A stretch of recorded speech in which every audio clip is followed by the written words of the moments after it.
Hi, everybody. Welcome to Connecting with Jennifer Filzen. Today I have Travis Barnes, who is a fitness guy. And I have been struggling through COVID, Travis, and I'm sure you've heard this all the time. But no, let's talk about you a little bit. Introduce yourself. What do you do, and where you're located normally. Awesome. Well, thank you. Thank you. It's an honor to be here, and thank you for having me on the show. My name is Travis Barnes. I am a fitness franchisor of Journey 333.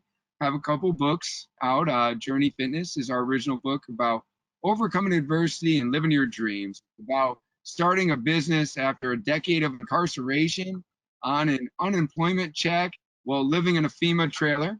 And by sharing that journey with our members, we found some members that were very excited to share their journeys, not just their fitness journeys, but all the adversity that they overcame. And that became 52 amazing journeys.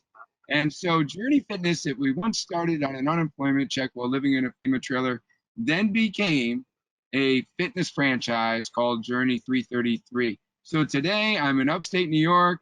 And as far as locations go, we're in New York, Pennsylvania, Indiana, Florida, all around. Just excited to be here. So a little bit about me. There's my CNN 2-minute version. No, that's so cool. Oh my gosh, your story is amazing. Absolutely amazing. So yeah, I mean, you have this journey in incarceration, my goodness. So if you don't mind, I always like to ask people what makes you special and unique. This is certainly that. But tell us, if you don't mind, how you got to where you are as this successful author and motivator and businessman, because not everybody feels that they have hope when they Mhm. have really hit a rock bottom low, right? Yeah, well, definitely, definitely. I think that for me, it's very important who you have in your life. It's super, super important. And I was fortunate enough to be able to become incarcerated and have a family that stood beside me. Not many people can say that after a decade of incarceration that they still had the same wife to come home to. And so staying focused on that wife and that daughter that I had to come home to made all the difference in the world. Now, that's not to say that somebody can't do it without a wife and daughter waiting for them. It's just that we all have to find a why deep enough to endure anyhow. One of my favorite books that I read while I was in prison was Man's Search for Meaning by Viktor Frankl. And he says, he who has the why can endure anyhow. And so while I was, taking that look at myself saying, how did you get here? This is a fine mess you got yourself into. And it was a non-violent drug offense. I got there through the process of addiction. But then the next question is, what are you going to do with yourself? You start coming to terms with things and you say, wow, I'm just not the husband. I'm not the father. I'm not the person I want to be. And you get emotionally connected to those people that you've let down in your life. And you say, how could I do it better if I ever had another chance? And so my whole prison sentence was about rediscovering my passions, rediscovering my purpose, which was fitness. It was fitness from a young age. And so I started training people for tunas and stamps. That's called prison currency. People will give you tunas, they will give you stamps if you do certain things. Like if somebody did a drawing, you'd buy a drawing with tunas and stamps. And so I was people's trainer for tunas and stamps. And that was a humbling experience that allowed me to later come home and do what I'm doing now. If you'll do it for tunas and stamps, you can do it for a whole franchise later on. Oh my gosh, you're amazing. You're absolutely amazing. And can I just share with you how proud I am of you? I mean, you're not the first person that I know who has been incarcerated, who has really made a wonderful life for himself. One of my business coaches and friends is Rob Roselle, also uh, into addiction, had a long, long, hard journey, and now he sold his 5 auto repair shops and bought his wife's dream home in Las Vegas in just recent months. And they own so many wonderful multifamily properties. They are just super successful. And he also is an author, Addicted to Life, Rob Rosell. You should check him out. But Oh, this, sure, that book, Addicted to Life. That's awesome. That's such a great title. Wow. yeah, And it's truly, it's like, I've said this before and I'll say it again. I have gone to visit various prisons to find out what they're doing with their vocational rebuilding your life program. They're teaching HVAC, they're teaching welding, they're teaching auto body, auto repair, electrical, all the roofing, all that stuff. And I was visiting the Salinas Valley prison, and I was getting to meet the prisoners and talking with them, and they were just wonderful, normal human beings. They were not villains. They just made a really bad mistake and got Yeah. themselves landed there. Some of them were previous business owners. Some of them were, just it's heartbreaking. But Yeah. you give me I- hope, and I love what you've got. I mean, gosh, do you find when you're teaching fitness to what you've got the franchise, you're helping other business owners start their version of the franchise, yes? yes. Yes. Yeah. That's Do you big. find that your story helps really with the personal development of these people in addition to the business development side? It does, and that's what I was going to share, Jennifer. I think that's why I wrote my book, was to give people hope, and that's what I hope that tonight's conversation that we're having will do. Is just that if there's somebody listening, whether they're going through something or if they know somebody that's going through something, it just goes to show you that you can face a lot of hardship and still come out on the other side.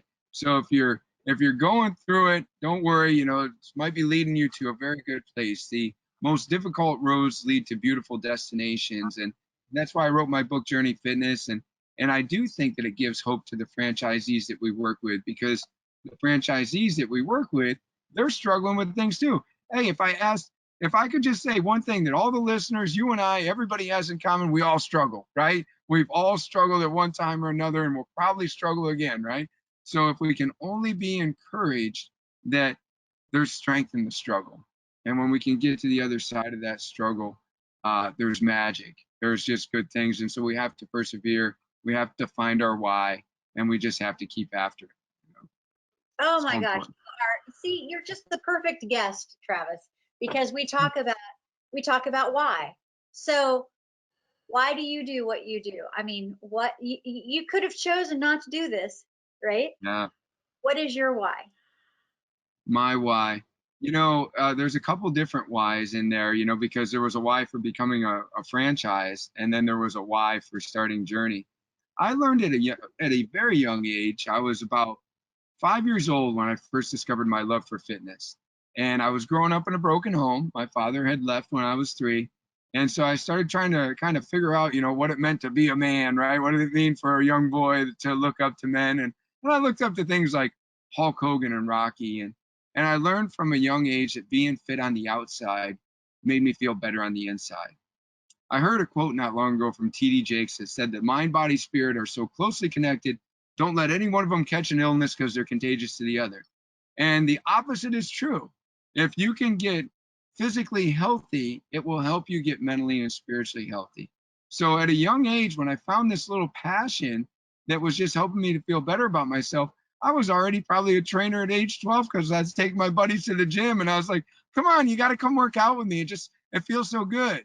And so my why was that I wanted to share that with other people. It made me feel better on the inside, and I wanted them to feel better too.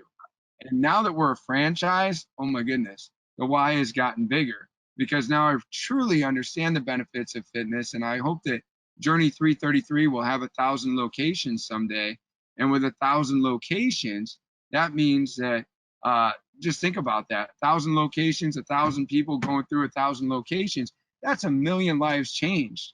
If just they lose 5% of their body weight. That's like, average person maybe weighing a couple 100 pounds. That could be enough to lower their blood pressure, lower their cholesterol levels, lower their blood sugars. There's so many different things. We're talking about lives changed just because we exist. So just so important, so important. Excuse that little noise in the background. Like I said, I'm in a very unique location tonight, so No excuse big me. deal. No big deal. Things happen when we're stuck in parking lots. It's all good.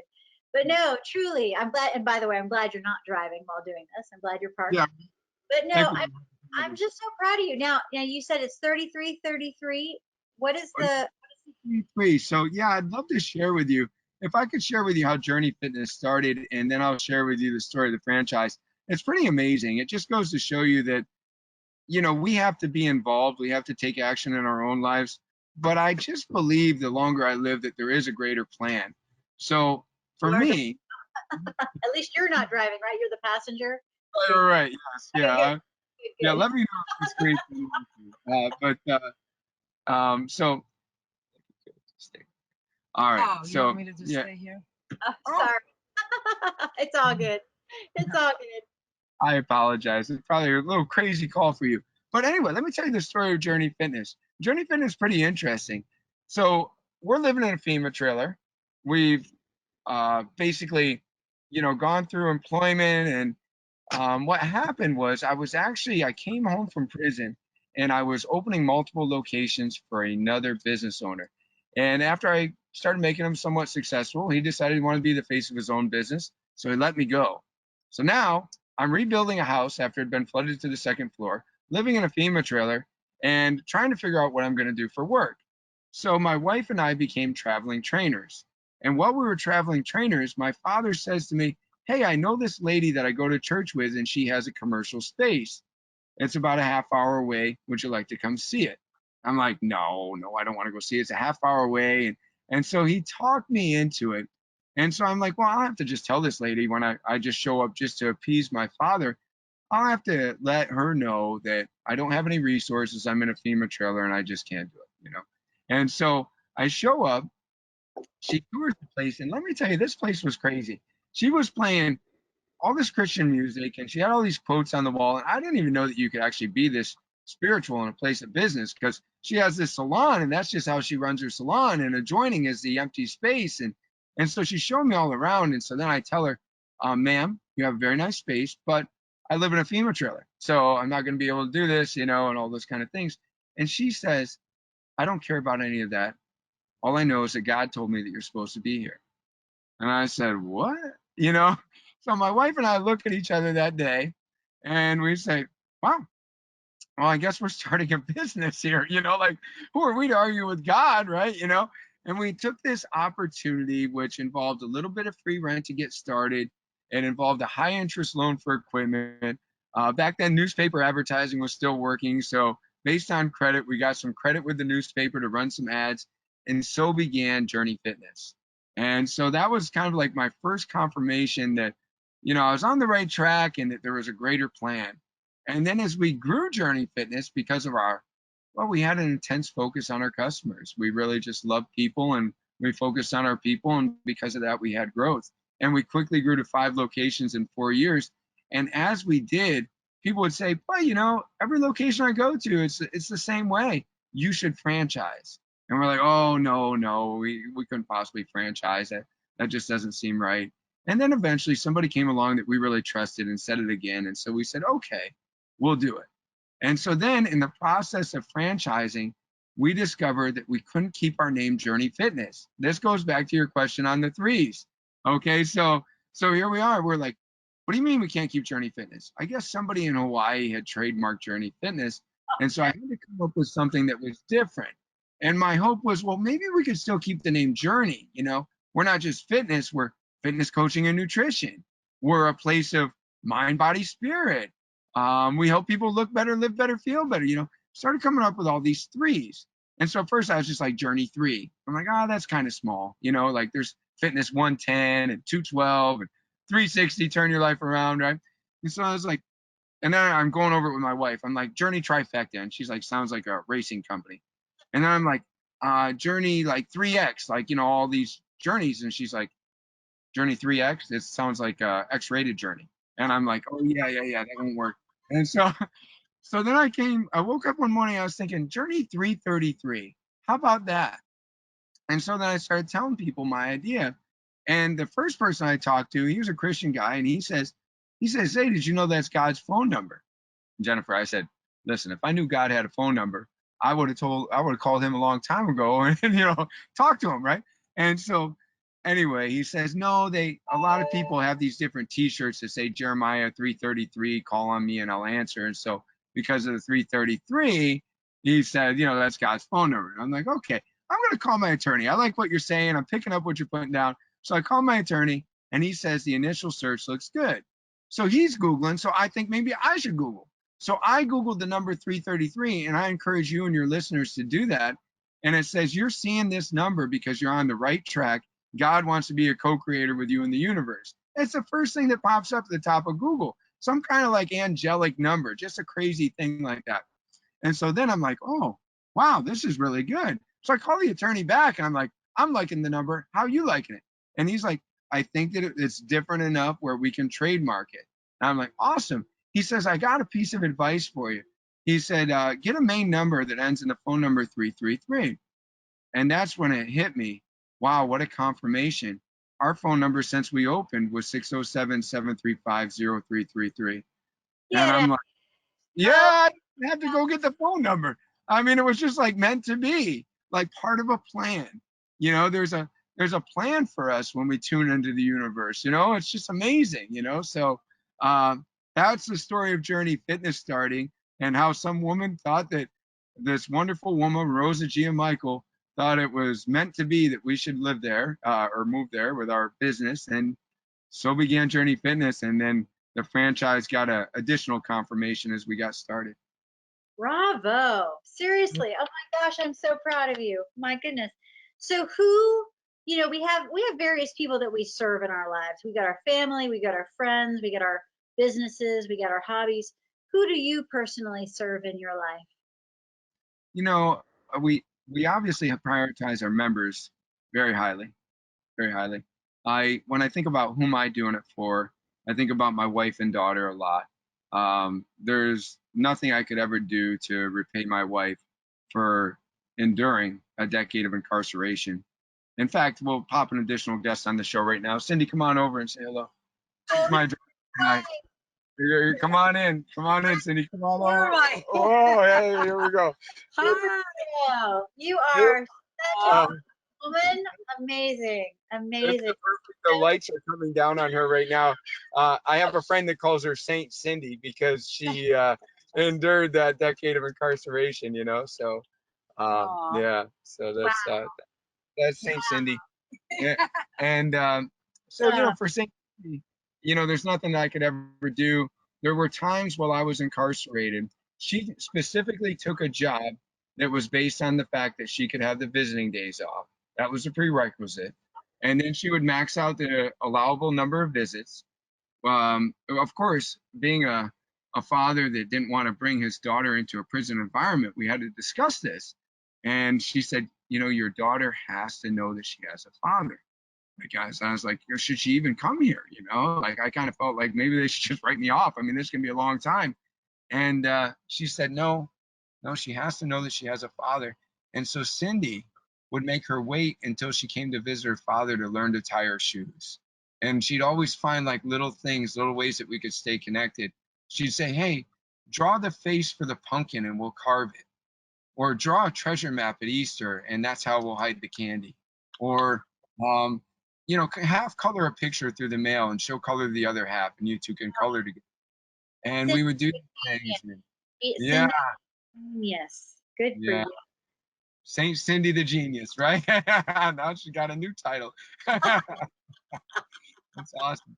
And so, yes, of course, doing it for that wife and daughter, but also we just are so passionate about helping people. We really, truly love our members. They're like family to us. Wayne Dyer says that uh, friends are God's way of apologizing for your family.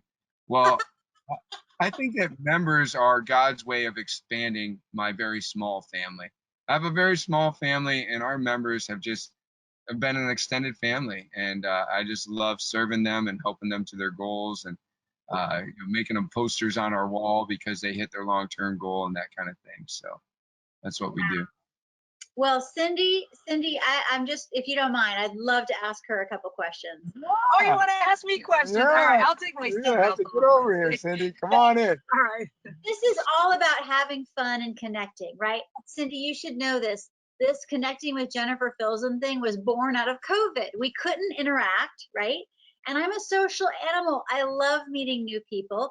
And when we're in California and everyone's under lockdown, what am I going to do? Well, my creative little self is going to create a little show where I Well, get to meet people and, connect. And what's really cool is my friends of mine have said this about me. There are two kinds of people in this world: Jen's friends and those that Jen has yet to meet.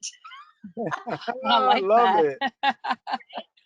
So please share your secret. How did you do it? How did you know that this was worth doing? Because a lot of people would have given up and you didn't. And you came up with creative ways to keep connected with your husband and keep your daughter in a relationship. How did you do it, and why did you do it? I mean, when I when I got married, it was for better or worse, sickness and in health, richer or poorer. And I meant that when I said that. I think that people need to mean that a lot more often, because you get into a fight and it's a divorce. And so I do feel like couples that stay together are more the minority than the majority. So that to me was, I mean, I was, well, 30 years old when we had Destiny, our daughter. So I was 28 when we got married, because it was about 2 years before we had her. And it was an extremely serious thing for me. And I love Travis with all of my heart. So I knew. And when he was first sentenced, he was sentenced to 15 years, 8 months. And I still knew that I would be waiting, that I would visit him, that I was going to be there when he got out. He was able to go back on an appeal, and he did get back 6 of those years, so it wound up being 10 years. But I knew then, even when it was almost 16 years, I was like, it's going to be a long haul, but I am in it for the long haul because he's worth the wait. So I just need, like, he wrote to me every single day. Every day, Destiny and I would get a letter, and I wrote to him. I would have to say 99% of the time, I definitely, he had a letter in the mail as well. And like he said, I always visited. We talked every night on the phone. We only got 10 minutes a day to talk, but every night we would talk, and so we stayed as connected as we could, being separated, and it was worth every minute of it. So I feel like again, the minority, because most people, we took a couples class. Actually, when he was in, there was a little weekend thing that I could come down, and it didn't count as his points. And they said that 3% of all lengthy incarcerations will make it through, only 3%. And of those 3%, only 1% of the 3% would actually make it one full year after the incarcerated person got out. So we beat even all those odds too once he got out, knowing how to live together again. Now we have an older daughter, not older, I mean, she was, 10 and a half, but even still, 10 and a half, we had been separated for numerous years. So of course we had both changed in trying to figure out our roles again together, and live together. So it was a puzzle. It was a puzzle once he got out as well. So Yeah, every day I would just stand up and say my number at 4 o'clock because it was time for count. No, I'm just, no, but I'll tell you what was, like, it was, if we went into the grocery store together, it was super overwhelming for him. He was like, why so many decisions? Why not just eat? Oh, yeah. Like he was like, I just want a can of tuna fish. Like, why so many cans? Like, he hated all the choices, because he'd just write down, can of tuna fish, or however it was like you get one choice. And so to come into a grocery store together and to shop, it was super overwhelming for him. There was many things like that, being around people and that kind of stuff. So it was a huge adjustment, because obviously he was institutionalized. I mean, he had been living this way for so many years. And so, so it was an adjustment. It was an adjustment, but which, by the way, is almost Instacart now. So, you fill out your slip and there it is. Instead of me going there and holding the chute, now the chute comes to your house. But, like I would typically take a little net bag and hold it at the bottom of this chute, and some people just throw down the different things I ordered from the commissary. So, it's kind of like an early Instacart, yeah. That is so funny. Oh my gosh, you guys, you have such a great sense of humor too. I mean, gosh, I'm so proud of you both. Seriously. So, all Thank you. right, so I know that you guys are about to hit the road. Let me ask you the one last question, and I really want to know the answer from both of you, if that's okay, Travis. Travis, you don't mind that like your beautiful wife is participating in this fun, right? I was hoping she would. I was hoping she would. So this is great. Okay, good, good.